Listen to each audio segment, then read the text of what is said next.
And we're joined now by Bryan Hayes, host of Overdrive, and our baseball insider, Steve Phillips. And Steve, let's start with you. Do you think what Mark Shapiro said today is enough for this team to move past all the questions and the confusion from that Ross Atkins press conference last weekend?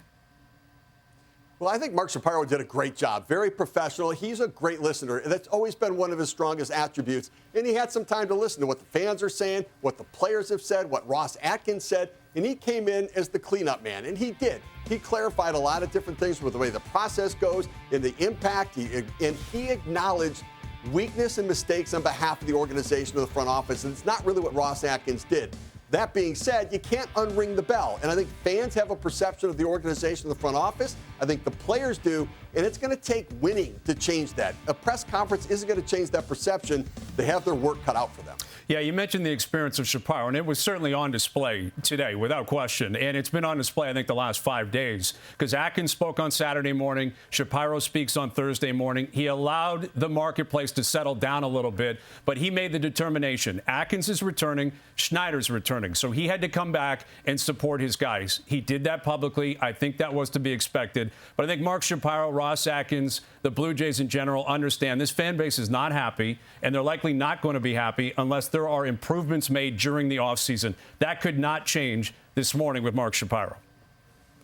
Yeah, he made it clear that they're not going to dwell on individual mistakes, right? John Schneider taking Brios out of the game, Ross Atkins maybe not handle that press conference right, and acknowledge there were a lot of things that they've done well, and he's focusing on that. I think the one key thing out of this is they need better communication from the front office to Schneider, and from Schneider to the players, some transparency, and quite honestly, add in the fans and that transparency to the fans so they can be more accurate. He did a good job answering why you can't always be honest with everything that's out there, but I think that they understand they've got work to do in the communication to everybody involved. Yeah, and I'll believe it when I see it, Steve, that actually is going to happen. I thought it was savvy, though, that Shapiro used Don Mattingly as somewhat of a shield today for that Barrios into Kikuchi decision.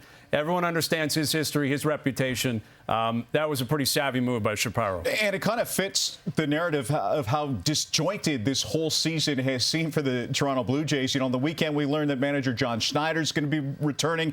Today, Shapiro saying that Ross Atkins will be back as GM as well. So, Steve, is this the right group to lead this Jays team to a World Series title? Well, look, they're close. They made the playoffs in 3 or 4 years, back-to-back years making the playoffs. There's a lot of talent of players in the organization and in the front office. I think Mark Shapiro's probably going to have a stronger hand involvement, making sure the communication is better because, listen, Ross has had a couple of missteps over the course of the year. John Schneider has as well.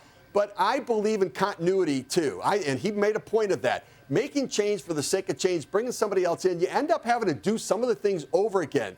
They've made good progress. I do think that this continuity does make sense moving forward. They do have to address the coaching staff still, and I suspect there may be a change or two among that staff.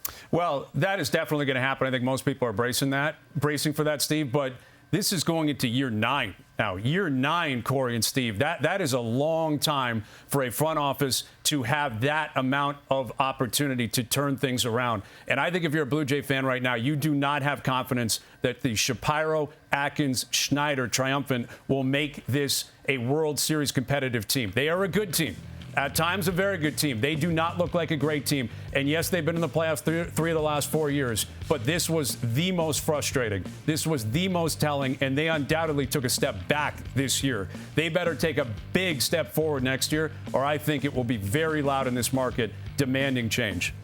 Here's the only thing I think. If you're going to make a change, what if I told you the new guys you're going to bring in would take you to the playoffs in 3 of the next 4 years and give you a chance to get to a World Series? You'd say, I'll sign up for it. Well, that's what these guys just have done. That's why I don't make a change and I keep the same staff in place. Well, there was a time, Steve, where I think just making the playoffs was something that Blue Jay fans would sign off on. I think they're getting greedy here in Toronto. I think they deserve to. Are you making the playoffs or are you chasing a World Series? That's going to be the question moving forward. Yeah, huge question. One thing for sure, we do know it will be a long offseason in Toronto.